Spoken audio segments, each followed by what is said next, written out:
Assalamualaikum warahmatullahi wabarakatuh. Waalaikumsalam. Semangat pagi masyarakat Kudus dan sekitarnya.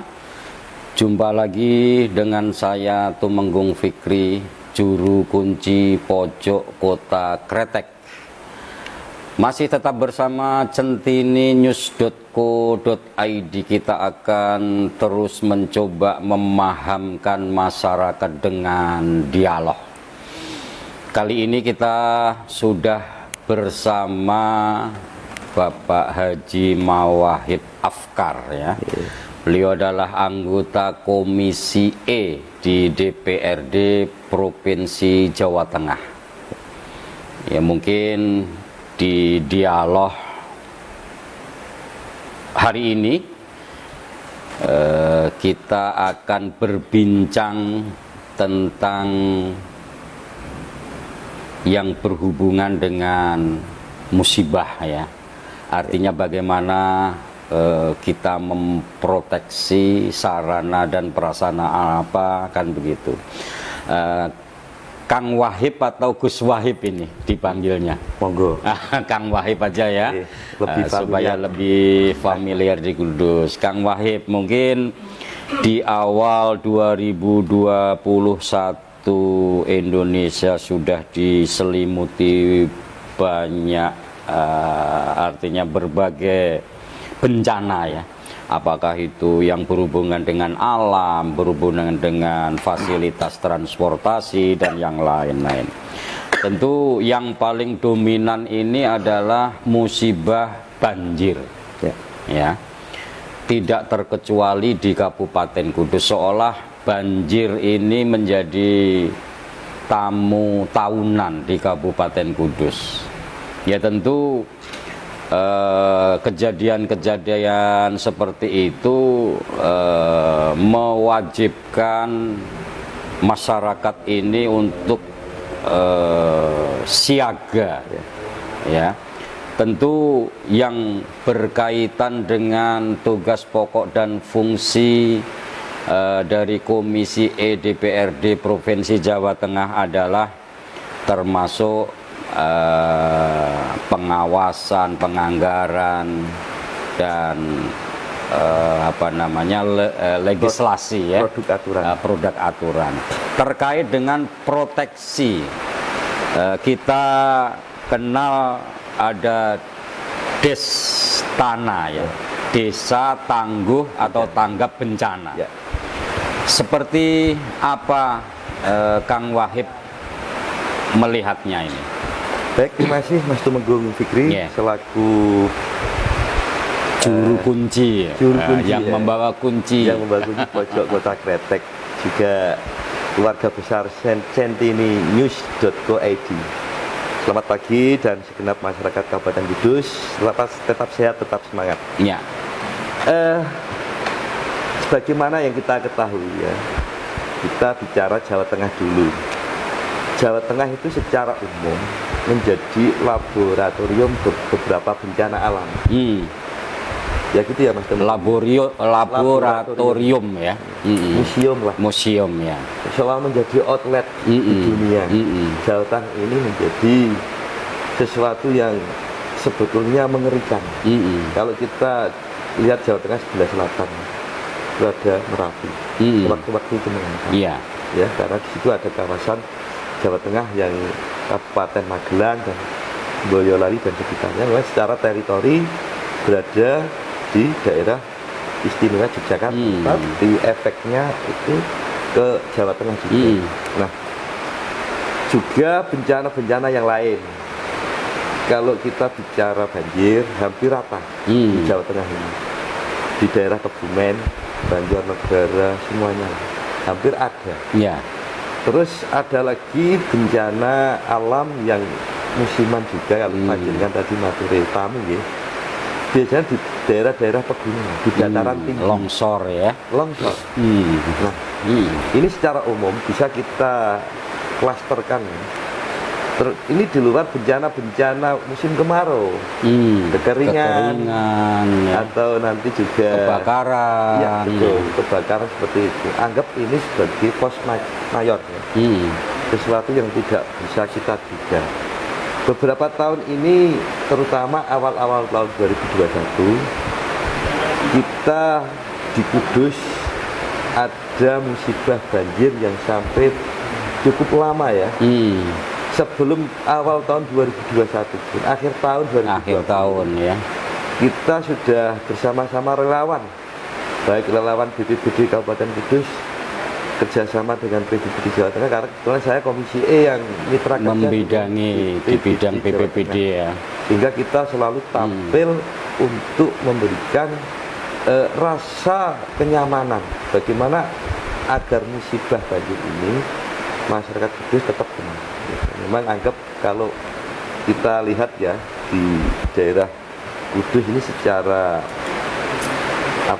antropologinya ya, secara ilmu buminya dan konstur dari ilmu alam kewilayahannya ya. Dulu sini kan itu Selat Muria yang membentang dari Jepara sampai Juwana Pati. Sehingga dulu ini pesisir sesuai dengan perkembangan alam gitu, karena mungkin ada pendangkalan akhirnya jauh menyatu ya. Tapi membentuk cekungan. Ada di cekungan. Jadi tetap Sungai Purba istilahnya. Sungai Purba. Nah, beberapa kegiatan yang kemarin kita laksanakan dengan berbagai elemen ya, dari BPBD beserta relawan-relawan swasta, dari NU ada LPGI, ada Bagana Banser, ada MCDC-nya Muhammadiyah, dan semuanya relawan-relawan dari Lindu Aji dan sebagainya. Nah, itu seolah-olah menjadi komoditas yang tahunan. Artinya setiap ada bencana identik dengan sarimi dan sembako dan lain-lain. Sehingga ini seolah-olah menjadi image yang kurang enak sebetulnya. Nah, selama kami di Komisi E, ya kan, kita sudah ada perda terkait masalah penanggulangan bencana yang ada di Jawa Tengah. Sebelumnya saya juga pernah di Kabupaten Kudus di beberapa komisi ya, juga pernah di Komisi D yang membidangi kebencanaan. Termasuk kita sudah ada perda penanggulangan bencana. Nah, itu secara umum. Karena ini klaster umumnya adalah banjir, dan kita bisa membuat beberapa hotspotnya ya di daerah selatan. Memang dulu yang kita kenal undaan, itu kalau tidak banjir ya tidak undaan, dulu ada istilah seperti itu gitu. Bahkan di desa saya sendiri, Desa Mejobo, sekitarnya itu ada Kirik, Temulus, Bulan, Payaman, identik Jawa, dengan itu juga selama daerah banjir ya. Identik dengan banjir. Kita anggaplah ini hotspot. Hotspot ya. Nah, di regulasi nasional, Mas Tumenggung itu ada Perka, Peraturan Kepala BNPB nomor 1 tahun 2012. Sedangkan Kudus itu terbentuk BPBD waktu saya masih di Komisi A itu, turut membidani pada tahun itu kalau nggak salah.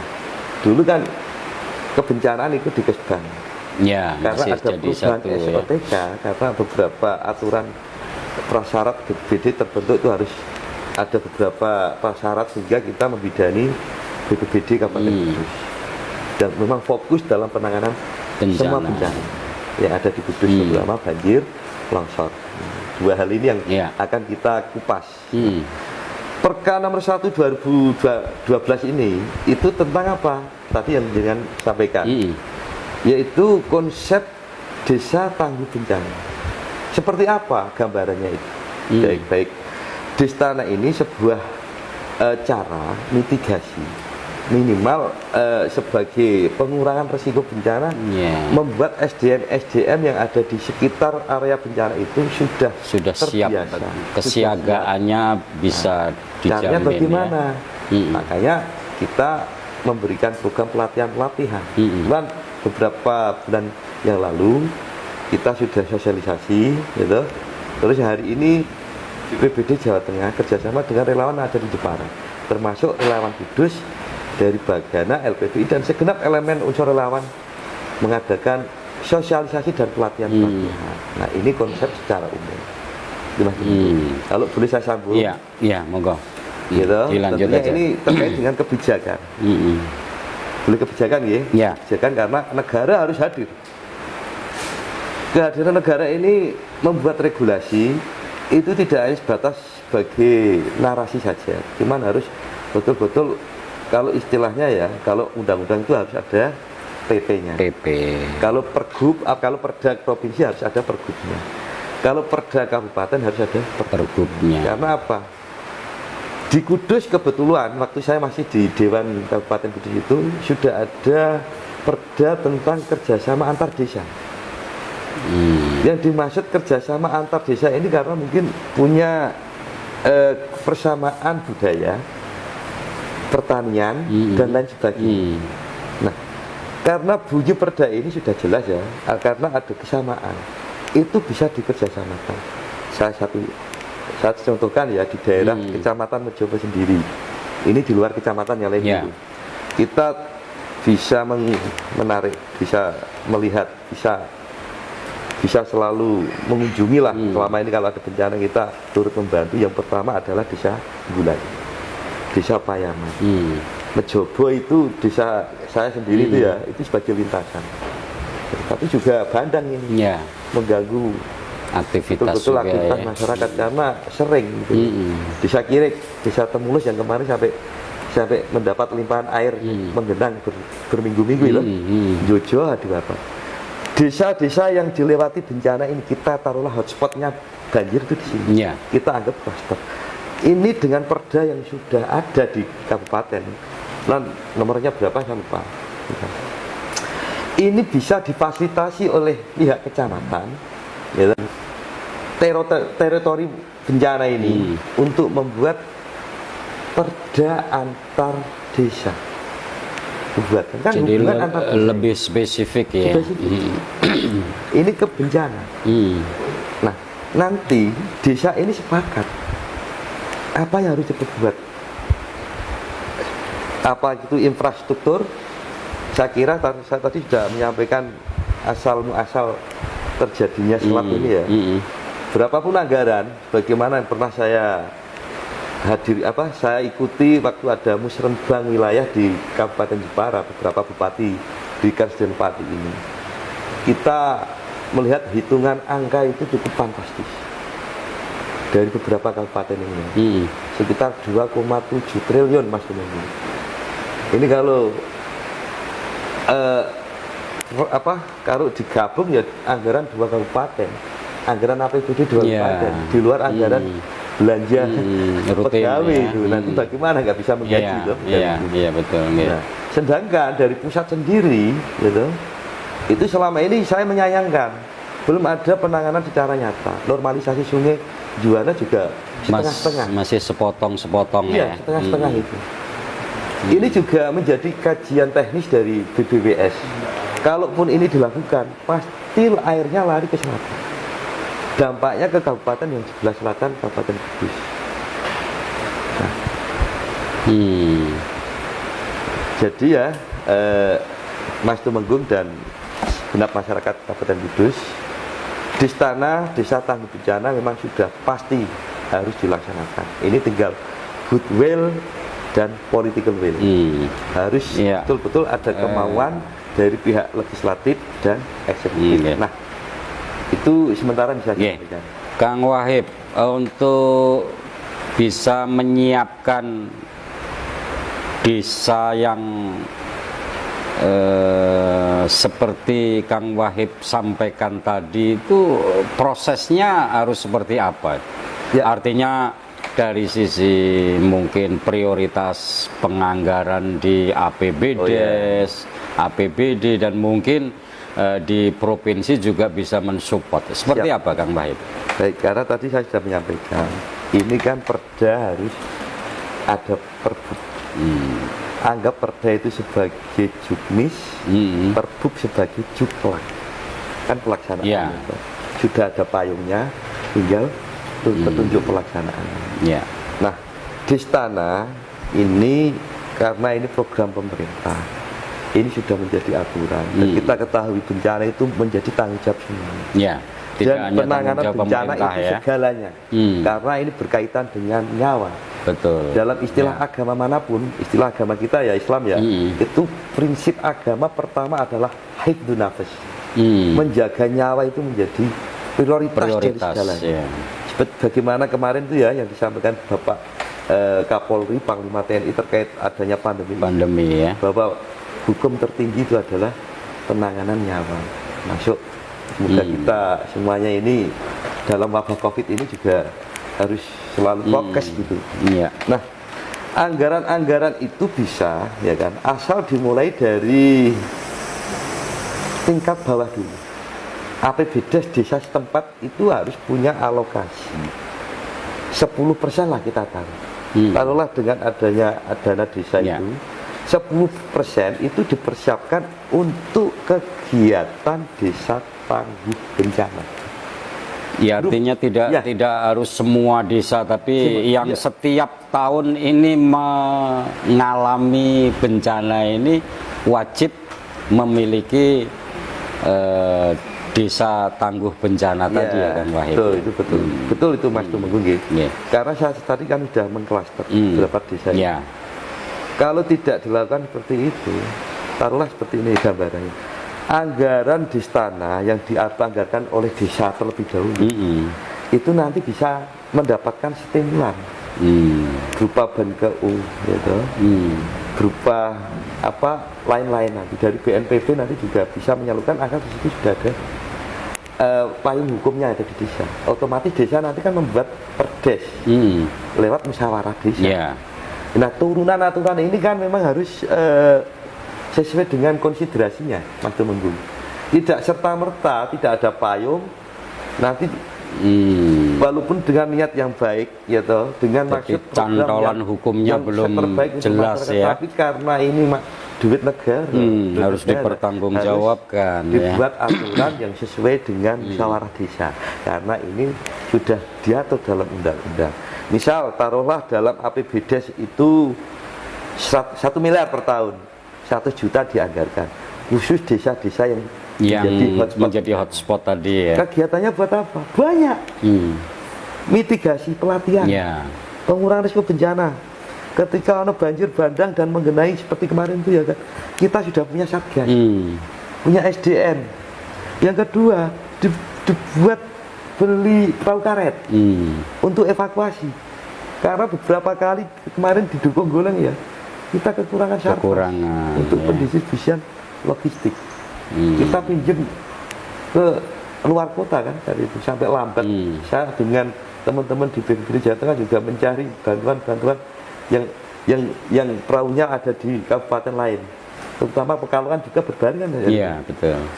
Nah, juga ada dapur umum Mas Tumenggung. Di sini ya kan, karena warga yang tidak mau dievakuasi juga butuh makanan, asupan, makan. Yang di tempat pengungsi itu juga ada dapur umum. Nah, dana ini bisa dibuat fasilitasi seperti itu.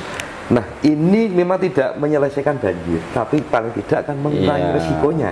Minimal pertama mampu mendeteksi dini. Kalaupun misalnya terjadi musibah tersebut, krunya ini sudah benar-benar terlatih, SDM-nya ya. Kemudian setidaknya dari berbagai pelatihan ini tentu termasuk bagaimana memulihkan pasca banjir kan begitu. Ya, pasca bencana. Pasca bencana. Kang Wahid, sebenarnya di Kudus sendiri sudah pernah ada dibentuk desa tangguh bencana atau memang sama sekali belum ini? Artinya sesuai dengan regulasi yang ada ya? Saya kira belum. Belum ya? Belum. Secara formal belum dibentuk. Secara formal belum. Padahal ketika kita melihat di kabupaten kota yang lain ya, artinya di wilayah Jawa Tengah ini mungkin ada beberapa kabupaten kota yang sudah membentuk desa tangguh bencana tersebut. Baik. Ya. Beberapa bulan yang lalu kita ke Banjarnegara. Di sana itu dikenal daerah dataran tinggi longsor ya. Itu sudah ada pembentukan desa tangguh bencana dengan program membuat tempat pengungsian, rumah-rumah panggung. Nah, ini juga bersumber dana dari APBD. Tentunya provinsi memberikan stimulan stimulan itu ya kan, istilahnya Banggup ya. Itu kan istilahnya Banggup stimulan itu. Nah, terus di daerah-daerah yang lain ini kita lagi mensosialisasikan segera penyiapan pembentukan desa tangguh bencana. Seperti hari-hari ini sebetulnya masih.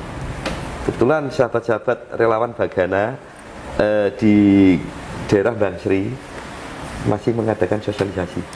Jadi teman-teman Bagana Kudus, alhamdulillah yang sudah terlatih dimintai tolong untuk memberi edukasi dan pelatihan yang ada di Bangsri. Karena tempo hari kita berbarengan dengan Kudus, setelah itu ada di desa di daerah kecamatan Bangsri itu kan sampai tenggelam rumah itu. Nah, ini juga dalam rangka untuk bagaimana masyarakat itu bisa tanggap dan tangguh.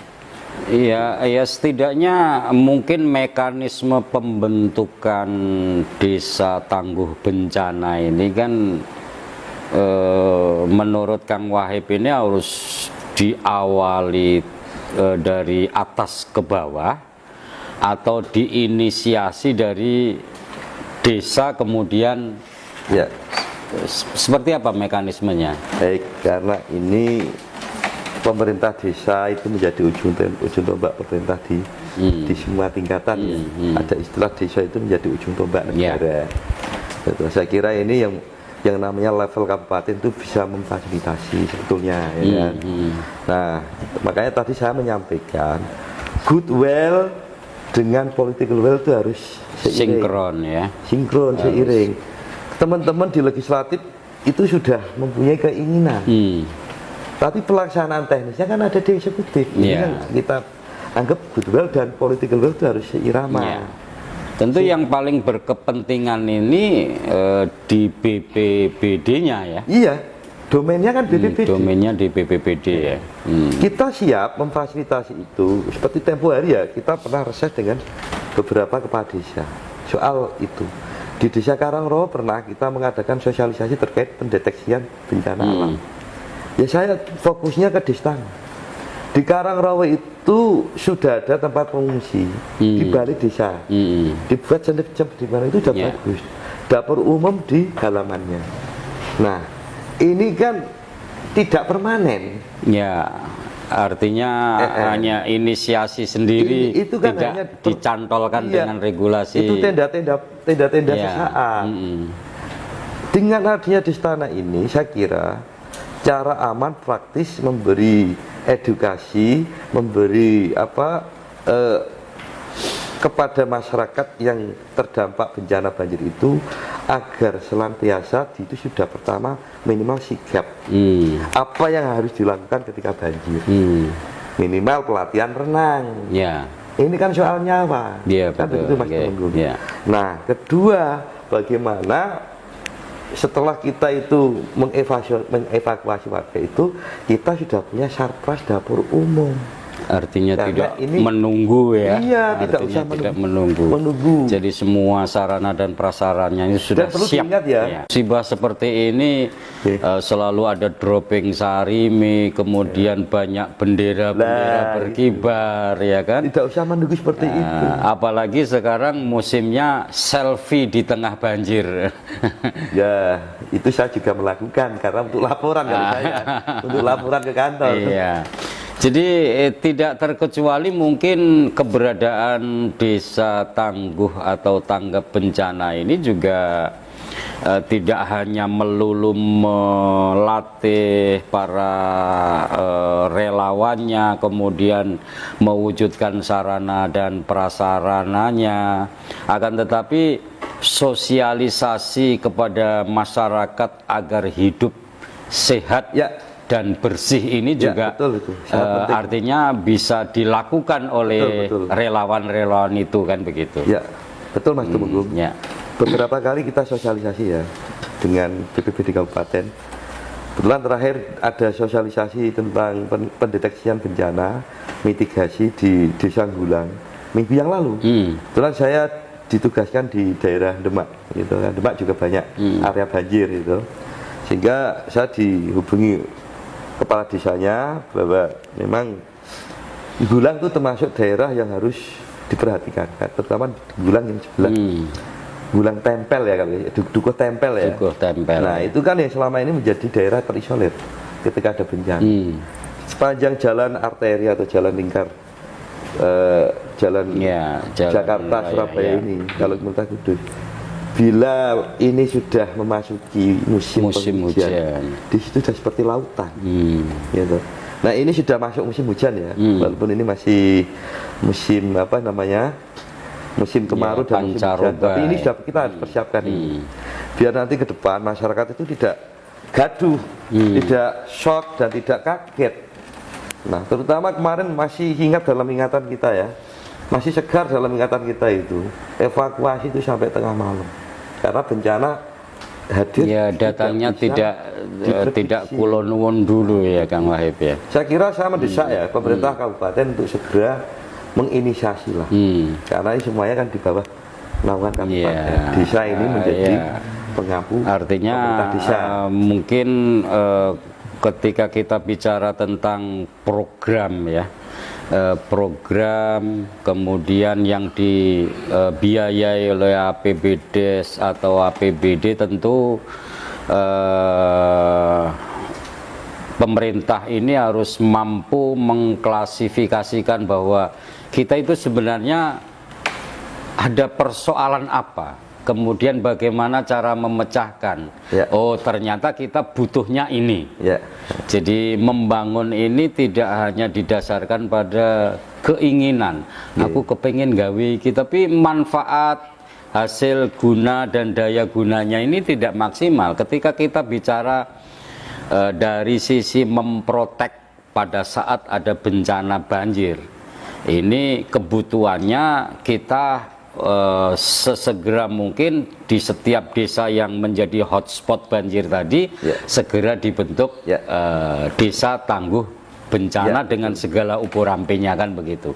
Kalau kemudian soal bagaimana agar membebaskan Kudus dan sekitarnya ini menjadi kabupaten kota yang bebas banjir, tentu harus ada sinergi antar kepala daerah ya, karena tidak mungkin di wilayah Kudus mungkin dinormalisasi tapi di sana tidak kan. Percuma, karena ketika ada banjir awal, ada air dari mungkin daerah Bluro dan sekitarnya itu selalu membawa lumpur, sehingga normalisasi yang sudah berbulan-bulan dilakukan ini sekali ada air saja sudah pulih kembali kan begitu. Yang paling sekarang menjadi menjadi hal yang disegerakan untuk bisa mewujudkan desa tangguh bencana tadi ini, pesan Kang Wahib sebagai anggota DPRD provinsi di komisi yang membidangi, mungkin ada pesan untuk pemerintah daerah, terlebih BPBD atau mungkin desa-desa yang mungkin menjadi hotspot, apakah itu desa yang langganan banjir atau langganan longsor, supaya di tahun ini itu bisa membentuk desa-desa tangguh bencana ini. Apa pesan Kang Wahib?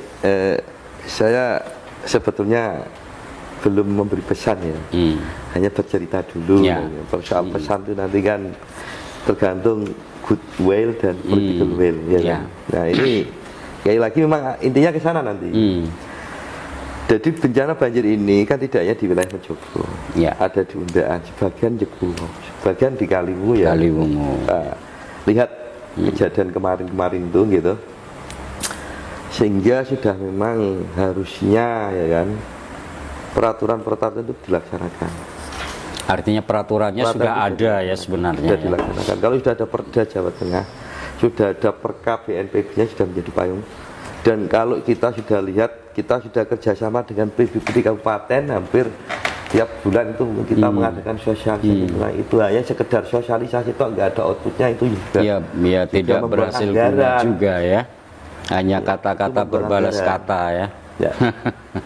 Artinya mohon pemerintah kabupaten ya kan lewat BPBD itu segera melakukan identifikasi secara menyeluruh bencana-bencana yang ada di Kudus. Jadi memetakan ya. Mayoritasnya banjir. Tapi juga jangan mengabaikan longsor. Ya betul. Karena biasanya banjir itu disertai angin. Ya. Nah, di sana yang di atas longsor, yang di bawah banjir ya. Kan begitu. Bagaimana agar desa-desa termasuk yang longsor tadi itu juga mendapat identifikasi, dibuatkan payung. Mari kita prioritaskan anggaran lewat APBDes terlebih dahulu, karena ini kan kita itu ibaratnya mau naik kendaraan, berarti kita itu harus mempunyai seperangkat dulu, kan begitu ya, toh? Artinya pihak yang ada spotnya itu harus mempunyai perangkat dulu. Nah, persoalan nanti kita memberi stimulan pasti, karena pasca bencana nanti juga dari pusat, ya kan, dengan segenap kementeriannya ya kan, ada yang CSR, ada yang sumber dana dari PUPR dan lain sebagainya, itu pasti akan memberikan bantuan yang sifatnya pasca bencana, kan gitu. Nah, hanya saja pasca bencana ini memang harus tepat sasaran. Kadang pasca bencana untuk desa saya, tapi dialihkan ke daerah sebelah yang justru malah tidak menjadi prioritas penanganan bencana. Sehingga harapan kami di provinsi, ayolah masyarakat Kudus ya kan, kita mulai hidup dengan menjaga kebersihan lingkungan. Jangan membuang sampah sembarangan ya. Maksimalkan dan budayakan kerja bakti lingkungan tingkat RT, tingkat RW ya, ini akan menumbuhkan semacam kegotong royongan ya, kalau istilahnya sambatan itu jangan sampai terkikis, terutama terkait masalah lingkungan. Jika terkait kepada pemerintah setempat, pemerintah Kabupaten Kudus, mohon sangat, karena ini sudah menjadi laboratoriumnya bencana yang ada di Jawa Tengah. Kudus itu dikenal sebagai kota banjir, jadi dikenal itu ya kan. Juga kepada industri-industri rokok yang notabene menjadi penopang hidup pada Kudus, marilah kita ikut berpikir, kita ikut memberikan solusi. Memang hulu hilirnya ini memang harus kita mulai dari mitigasi. Hulu memang adalah di kabupaten sebelah barat, hilir ada di sebelah kabupaten timur Pati dan lain sebagainya. Nah, kita ada di tengah-tengah ini. Nah, hanya saja memang salah satu bentuk kegiatan yang harus dilaksanakan adalah membuat embung-embung. Ini juga salah satu untuk cara meminimalisir ya. Padha karo kanu langgekno nggon banyu. Ditampung ya. Nampung banyu gitu, agar air ini tidak menjadi banjir yang menggenang Kota Kudus, apalagi di samping gerbang Kretek yang kita cintai, yang kita banggakan menjadi ikon Kota Kudus, Kota Kretek, itu malah banyak warga yang tergenang dengan air limbah. Artinya ketika orang di luar Kudus itu melewati gerbang Kota Kretek, sebelah kanan dan kirinya dikira, loh kok bagus ada banyak kolam renang di sini kan begitu. Ternyata itu air banjir kan begitu, sebagainya. Sehingga setidaknya ini adalah menunggu goodwill dari pemerintah daerah Kabupaten Kudus untuk mengimplementasikan perda yang sudah ada. Ya, betul. Kemudian bisa di breakdown ke bawah sampai dengan desa. Dan Kang Wahib tadi sudah menjamin ketika desa ini membentuk yang namanya Distana ya, Distana Desa Tangguh Bencana, kemudian menganggarkan setidaknya 10% dari APBDes-nya ini untuk untuk anggaran keberadaan Desa Tangguh Bencana tersebut, dipastikan bahwa dari APBD kabupaten, APBD provinsi nanti akan juga memberikan bantuan stimulus kan begitu. Ya, betul itu. Ya, kita berharap mungkin bincang kita di hari ini akan bisa didengar dan ditindaklanjuti oleh para pemangku, baik itu desa, pemerintah daerah, terlebih adalah kepala harian BPBD Kabupaten Kudus.